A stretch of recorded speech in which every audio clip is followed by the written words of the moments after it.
Muy buenos días, muy buenas tardes, muy buenas noches, dependiendo del lugar donde esté usted escuchando este podcast. Mi nombre es Alexis Angulo y le quiero dar la bienvenida a su programa, Desde Polonia, en español.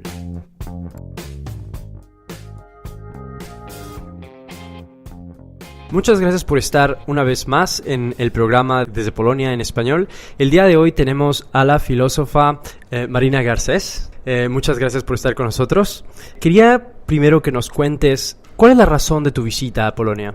Mi visita a Polonia, que además es la primera para mí, porque es la primera vez que vengo a Varsovia, es para dar una conferencia que se titula Humanidades en Transición, en la Bienale de Varsovia, que es un proyecto cultural, un colectivo, ¿no?, que está empujando desde el mundo del teatro en un origen, pero no solo hacia el teatro, pues toda una serie de proyectos culturales, de pensamiento crítico y también vinculados con el activismo social. ¿Quién hace esto de la Bienale? ¿Es algo de Polonia o es algo que está en general en Europa? La Bienale es una entidad digamos que depende del Ayuntamiento de Varsovia, es decir, es un organismo público que hace, pues como yo creo que no llega a un año que está en funcionamiento. Era un antiguo teatro del que yo no sé el nombre porque es un teatro de aquí de la ciudad que tiene un nombre polaco que ahora mismo no recuerdo, pero seguro que la gente que nos escuche, que tiene memoria de la ciudad, a lo mejor sabe cuál es. Es un antiguo teatro de la ciudad que en un momento dado el Ayuntamiento de Varsovia decide de algún modo decide reconvertirlo en algo más que un teatro, es decir, no actualizarlo solo como un teatro más contemporáneo, sino además abrirlo a un proyecto cultural más interdisciplinar. Entonces hacen conferencias, hacen ciclos, hacen exposiciones, promueven también espectáculos performativos, pero no es un teatro en el sentido clásico de la palabra. ¿Ha tenido usted la oportunidad de visitar también algunas partes en Polonia? ¿Qué le parece este clima para usted? ¿Ha visto antes este clima? Yo vengo del sur, con lo cual un día como el que nos ha tocado hoy para mí es bastante duro de soportar, pero muy exótico de vivir. Con lo cual, ver las calles nevadas, ver, ¿no?, todo tan blanco y tan bonito, tiene un punto para mí de muy mágico. He estado haciendo fotos y mandando fotos a la familia porque es como lo más exótico que puedes encontrar viniendo de una ciudad como Barcelona. He paseado, hoy he tenido toda la mañana y hasta primera hora de la tarde para pasear. Es pesado porque no es fácil caminar con la nieve y con tanto frío, pero he podido tener una primera impresión muy interesante de esta ciudad, que la verdad es una ciudad que cuesta de descifrar. Entiendo que hay que entrar en ella con otro tiempo, ¿no?, y con más claves de comprensión, pero que me ha abierto así por un momento las puertas de esta historia tan compleja, ¿no?, que se percibe en las calles de Varsovia. ¿Cuál será el tema de su seminario? La conferencia se titula Humanidades en Transición. Esto quiere decir una mirada sobre las humanidades, no como algo solamente a preservar, a defender, pues un poco respecto a los cambios, ¿no?, que estamos viviendo en la sociedad contemporánea, también en las formas de conocimiento, sino más bien mi mirada es qué está pasando en el campo de las humanidades, qué transformaciones están teniendo lugar y por qué las humanidades tienen una importancia no solo cultural y no solo patrimonial, sino también social, política, tecnológica, incluso diría, ¿no?, que tienen un rol importantísimo en las maneras como hoy se está redefiniendo desde muchos aspectos de la vida social la condición humana misma. Y hablaremos de todas estas cosas. Usted habla también de que vivimos en unos tiempos de credulidad. Todo lo que tiene que ver ahora con la universidad, yo diría los estudios más avanzados de humanidades, los estudios de género, están siendo también desprestigiados. Y habla de una nueva ilustración radical, la necesidad de una nueva ilustración radical. Yo lo veo por la manera en la que se expresa la gente, no solamente aquí en Europa, pero también en Latinoamérica, en México, sobre los estudios de género, sobre el feminismo.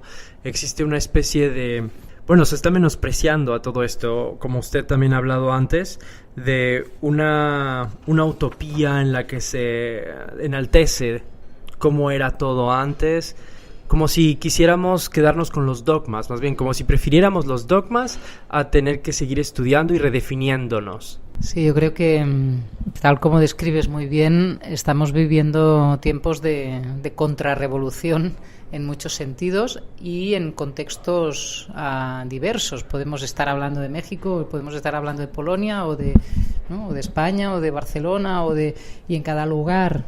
Cada fenómeno, obviamente, tiene sus propias características históricas, culturales, políticas específicas, ¿no?, de cada lugar, pero hay una tendencia global que es esta gran reacción, ¿no?, reaccionaria, por lo tanto, ¿no?, a lo que han sido los avances del pensamiento crítico y de la emancipación de las últimas décadas. El caso del feminismo es clave, ¿no? Es quizá una de las revoluciones globales últimas con más efectos, ¿no?, de cambio sobre nuestras vidas laborales, afectivas, sexuales, estéticas, que afectan todos los planos de la vida, y los nuevos poderes mediáticos y políticos lo toman como su principal frente de batalla, ¿no? Esto pasa aquí en Polonia de forma muy clara y lo estamos viendo estos días en España, que acaba de ganar por primera vez un partido digamos, oficialmente de extrema derecha, porque ya estaba la extrema derecha, siempre ha estado en España la extrema derecha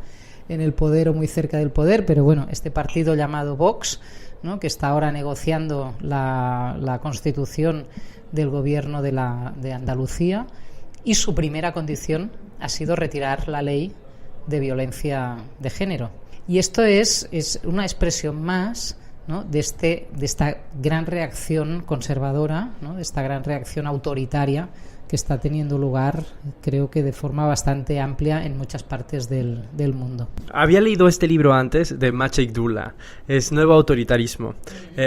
Cuando leí sobre usted, su trabajo, pues me sonó que tenemos que tratar este tema también, ¿no? Él dice, por ejemplo, que la gente no votó, no sé si usted ha escuchado sobre la manera en la que ganó. No es casualidad, aquí tenemos al jefe del partido de derecha, Jarosław Kaczyński, en la portada. Y bueno, aquí en Polonia se dice que ganó este partido, o se dijo en su tiempo, que ganó porque el gobierno estaba comprándoselos de una manera muy populista, ¿no? Y Maciej Dula dice que no es cierto, que hay otras cosas más que les interesó a esa gente. Digamos, las personas que viven en el campo no se identifican como tal con todos estos avances porque no llegaron a ellos con la entrada a la Unión Europea. No todos los polacos se vieron beneficiados de la misma manera como se vieron beneficiados los polacos aquí en las ciudades. Sí, las sociedades del bienestar, para llamarlas de algún modo, que no solo el estado del bienestar o la sociedad de consumo, sino un poco todas las sociedades que se han conformado en torno a la idea de que, con relativas diferencias, pero todos íbamos a vivir mejor, ¿no? Y esto implicaba prosperidad y acceso a unos determinados recursos, fueran públicos o no, esto ya depende del sistema de gobierno, ¿no?, pero a un sistema de recursos y también de capacidad de consumo.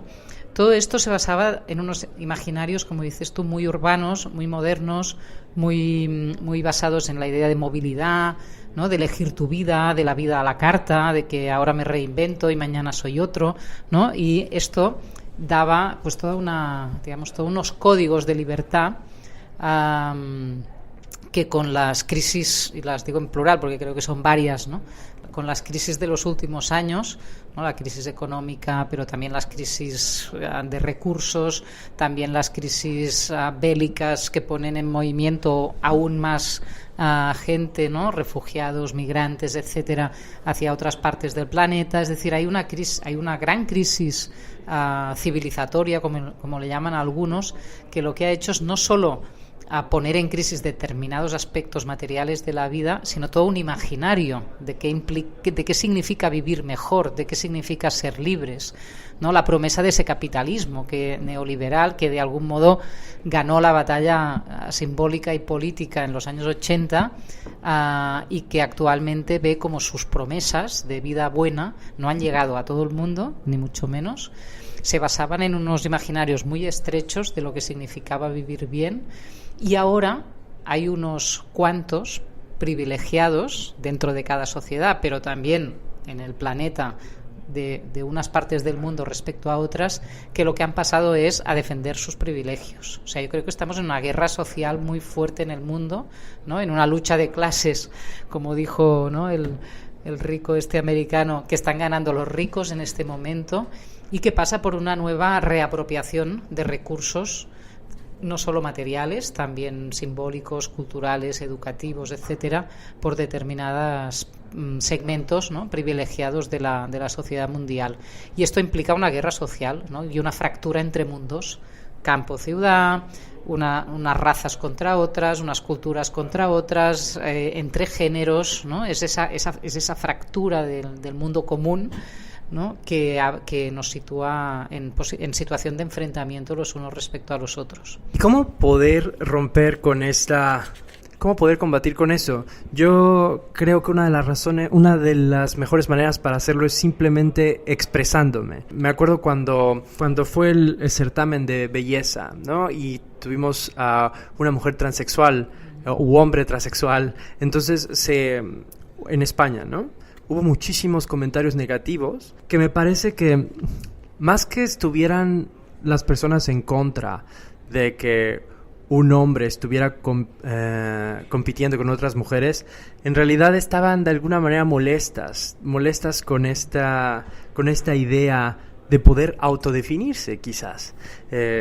¿Cómo poder luchar con estas personas, con estas ideas? Más bien, porque no creo que sean personas como tal, sino que son ideas. ¿Cómo poder luchar con esto? ¿Cómo poder contrarrestarlo? Para mí en el centro de todo lo que estamos diciendo está el miedo, ¿no? El miedo está cosechando muchos frutos en este momento, porque donde hay crisis hay miedo, donde no sabemos cómo vamos a vivir dentro de un tiempo, cuáles van a ser nuestros referentes, cuáles son nuestras seguridades, cómo estaremos en la vejez, quién serán nuestros vecinos dentro de un tiempo. Todos estos imaginarios, ¿no?, que se van llenando de miedos que se encarnan en figuras.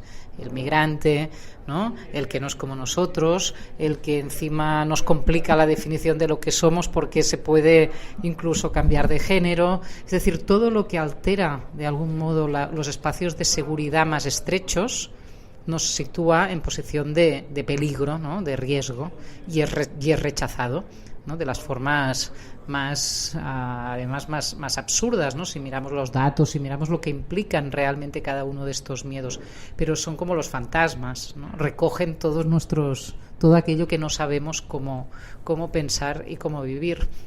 Por lo tanto, ante tu pregunta, ¿no?, cómo luchar contra toda esta reacción anti-ilustrada, autoritaria, ¿no?, racista, machista, que estamos viviendo, pues comprometiéndonos allí donde desempeñamos nuestra labor, sea cual sea, a ayudarnos los unos a los otros a perder esos miedos, a trabajar esos miedos, ¿no? Que cuando un vecino dice, no, porque mira quién han venido unos de fuera a la casa de al lado, puede decir ¿y qué? Pues vamos a conocerlos, ¿no? Vamos a invitarles a comer el domingo, vamos a ver si necesitan algo, ¿no?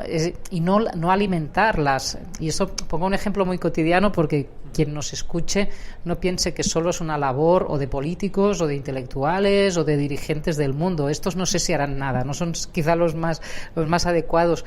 Es cosa de todos y de todas, ¿no? Porque el miedo es de cada uno, es lo más íntimo que tenemos, es lo que se despierta por la noche cuando no podemos dormir, ¿no? Y ahí es donde hay que trabajar. Por eso yo creo mucho en la educación, creo mucho en el activismo cercano, ¿no?, de barrio, de proximidad. Es decir, ahí donde realmente se tejen las comunidades y la vida colectiva, deshacer los miedos que siempre son aquello que nos separa, ¿no?, y que articula, ¿no?, que estos muros, en los que nos vamos protegiendo los unos de los otros. Yo pensé que me iba a decir usted con la filosofía. ¿Usted cómo ve el papel de la filosofía en los últimos días? Creo que ha sido muy bueno que en España va a regresar la filosofía, ¿no?, a las aulas. Y no sé si usted haya visto también la serie de Merlí, que es una serie catalana, que se puede ver en Netflix. Desgraciadamente no la pueden ver aquí en Polonia, no sé por qué, no sé, desgraciadamente no se puede ver. Se puede ver en España, se puede ver en México, yo la vi toda, me gustó. No, la filosofía obviamente para mí consiste en esto, ¿no? Es un arte, entre otros, de perder el miedo, y en el caso de la filosofía es el arte de perder el miedo a pensar lo que no sabemos cómo pensar, ¿no? Eso es la filosofía. La filosofía no es tener teorías ya construidas sobre las cosas y poder decir, pues yo soy idealista, no, pues yo soy realista, no, pues yo soy marxista, no, pues yo soy lo que sea. Esto no es filosofía, estos son corrientes de pensamiento con los que nos podemos casar o no casar. La filosofía ocurre allí, ¿no?, donde lo problemático de la existencia, en el plano que sea, ético, político, estético, ¿no?, y personal, práctico, necesita que volvamos a pensar, ¿no? Pensar es volver a pensar, y por lo tanto perder el miedo a pensar aquello que no es, ¿no?, que no está del todo determinado, que no está escrito, en el que nadie tiene la última palabra, ¿no? Por eso la filosofía para mí es radicalmente antidogmática. No hay dogmas filosóficos posibles, porque los dogmas son aquello que nos dan como incuestionable, sea un dogma religioso, un dogma político, un dogma científico, que también hay muchos, un dogma tecnológico, es aquello que se nos impone como incuestionable. La filosofía siempre vuelve a preguntar, ¿no?, el desde dónde, el por qué, el para quién, y eso hace que sea una actividad y un arma, ¿no?, una herramienta antidogmática muy importante. Entonces, por ejemplo, que la televisión catalana, ¿no?, en el caso de una serie como Merlí, se haya comprometido en acercar a la filosofía a la gente más joven, porque es una serie pensada, pues esto, ¿no?, tomando un poco el género de serie adolescente de instituto, ¿no?, como hay muchas americanas, series que explican pues historietas de chicos y chicas adolescentes en su vida en la secundaria, pero ocurre toda ella en torno a la clase de filosofía y al profesor de filosofía, ¿no? Y cada capítulo tiene como argumento principal un autor. No han tomado como referencia a los autores de filosofía más clásicos, que están, pero también hay otros, ¿no? Han actualizado mucho los referentes, hay mujeres, está desde Judith Butler hasta Guy Debord con La Sociedad del Espectáculo. Es decir, que no se han quedado en una visión clasicona solo de la filosofía. Y creo que ha tenido un impacto muy grande. En Cataluña han subido las matrículas en las facultades de filosofía muchísimo. Y yo siempre digo que no es que Merlí o una serie de televisión pueda hacer esto. La televisión no se gasta, o las productoras no se gastan el dinero solo, digamos, sin saber por qué.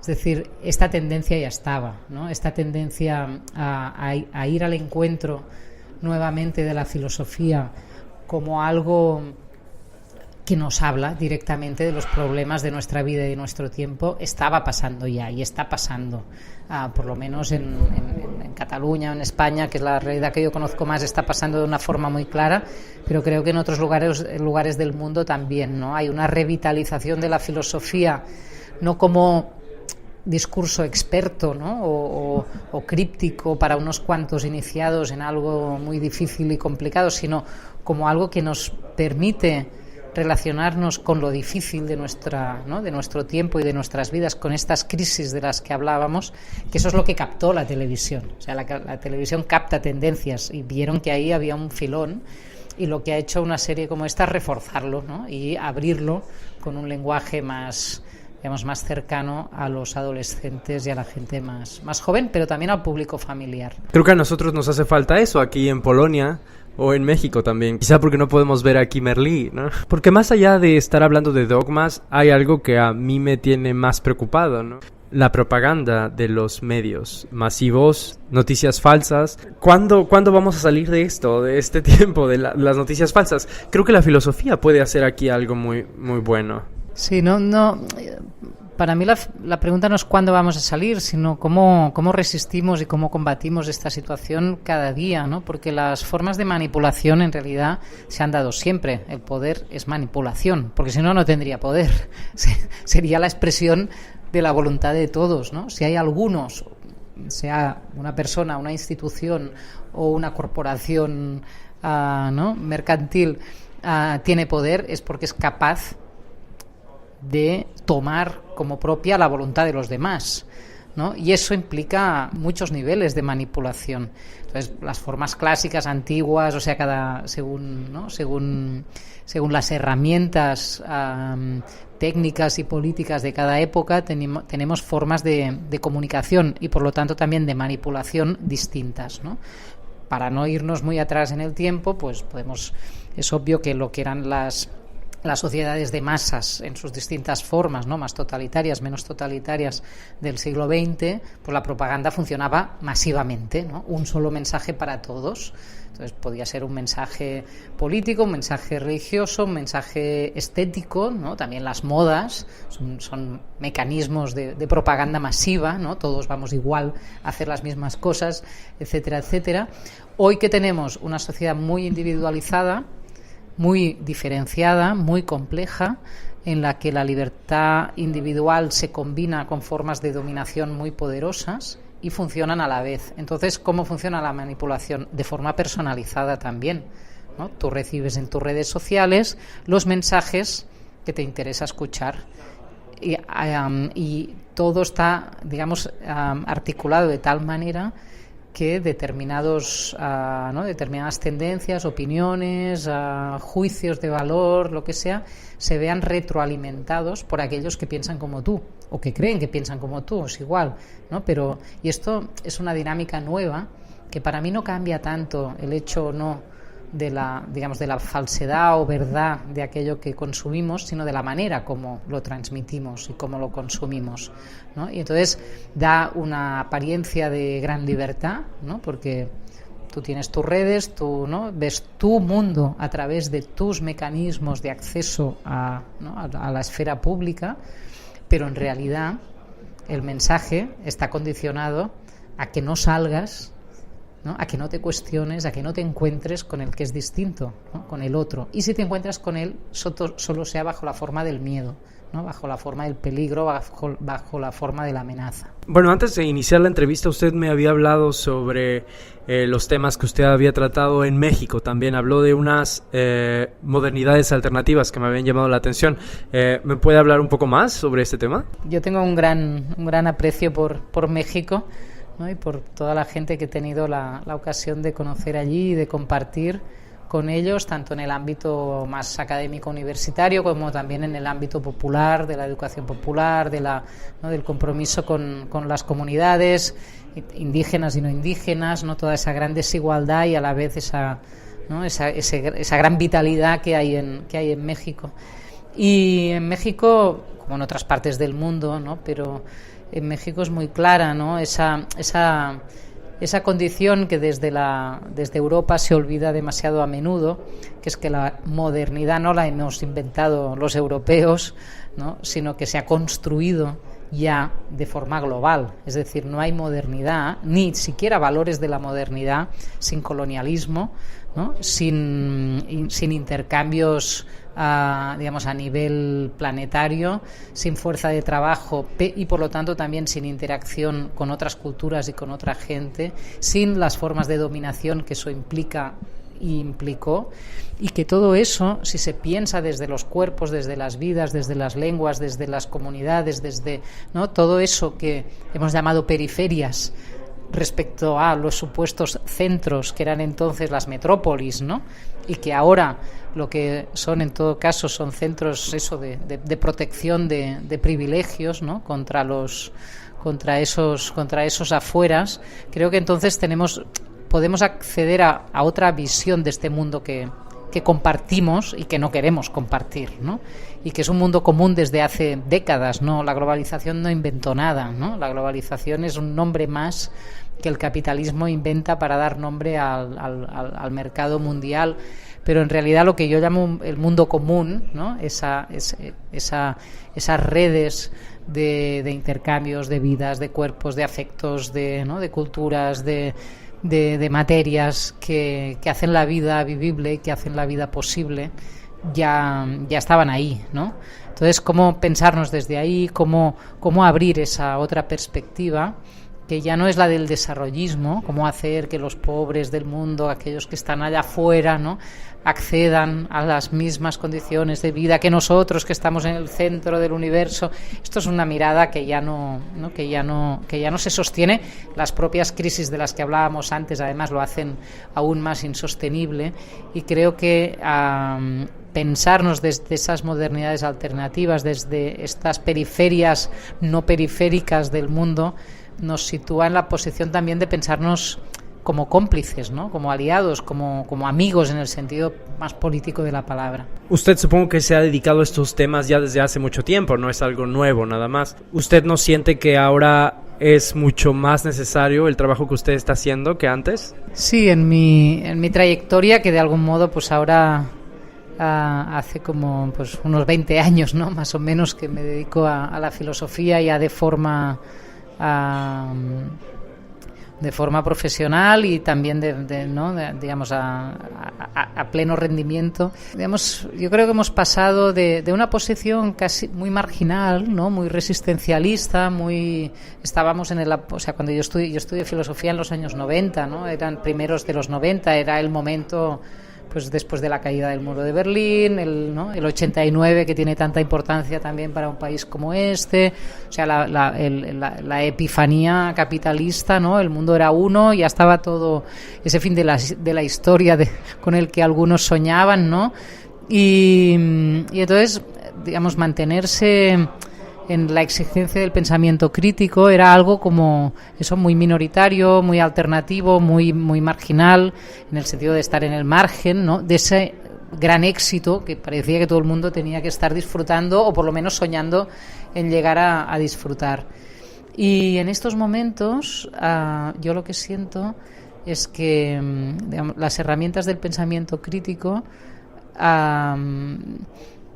y de aquí quizá también este renovado interés por la filosofía, no es que se necesiten más que entonces, es que se necesitan de una forma mucho más central, ¿no? Mucho más inmediata, mucho más urgente, mucho más inmediata. Y entonces ahí sí que se abre digamos un territorio de intervención distinto, ¿no? que el de hace unos años.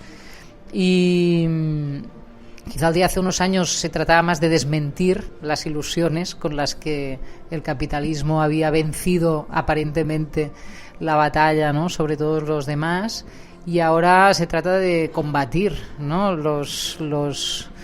las posiciones de este nuevo autoritarismo global que está asediando no solo nuestras vidas, sino nuestras mentes, nuestros lenguajes y nuestras posibilidades de vida. Supongo que para usted ya la elección de Bolsonaro no fue ninguna sorpresa, quizás. ¿Recuerda usted cómo se sintió cuando ganó Donald Trump? Yo intento evitar el escándalo, ¿no? Esta cosa de ¿cómo puede ser?, ¿no? Y nos ponemos las manos a la cabeza cuando las cosas ya han ocurrido. Y las cosas no ocurren de un día para otro. Todo va muy rápido, es verdad. Es decir, la historia va muy acelerada, y últimamente estamos viendo pasos agigantados en este tipo de direcciones. Pero si hemos estado más o menos atentos a lo que pasaba, ¿no? Y los que hemos intentado desmentir y desenmascarar muchas de las mentiras que también nos contábamos antes de todos, ¿no? de estos giros reaccionarios, pues las claves estaban. Es decir, cuando se están prometiendo cosas falsas, cuando la izquierda o supuesta izquierda no actúa como tal, ¿no? Y colabora con un sistema de desigualdades y de injusticias cada vez mayor. Cuando todo esto está pasando desde hace años y décadas, llega un momento que se rompen cosas, y que quien tiene la reacción más visceral y más basada en argumentos de fuerza posibles, en ese momento digamos cosecha, ¿no? Y se gana todas las adhesiones, ¿no? Entonces digamos, sin que pueda decir que me lo esperaba, porque nunca te esperas, ¿no?, estar viviendo cosas así, pero sí que tampoco creo que nos tengamos que quedar en el escándalo, porque eso no sirve para pensar. Y sobre todo lo que hay que situarse es en qué elementos, ¿no?, han contribuido a estas situaciones que en cada lugar están tomando estas dimensiones. En mi contexto, ¿no?, en mi entorno es lo mismo, ¿no? En España y en Cataluña hay una situación política muy, muy, muy tensa y bueno, y entonces, digamos, con la capacidad de poner las cosas en su lugar, de nuevo, lo que te decía antes, a contribuir a no alimentar los miedos, sino al revés, a abrir, ¿no?, esa capacidad de enfrentarnos y de responder a estas situaciones con la mayor capacidad posible. Pues le agradezco mucho por haber tomado un tiempo para hablar con nosotros y bueno, le deseo un exitoso seminario. Muchas gracias.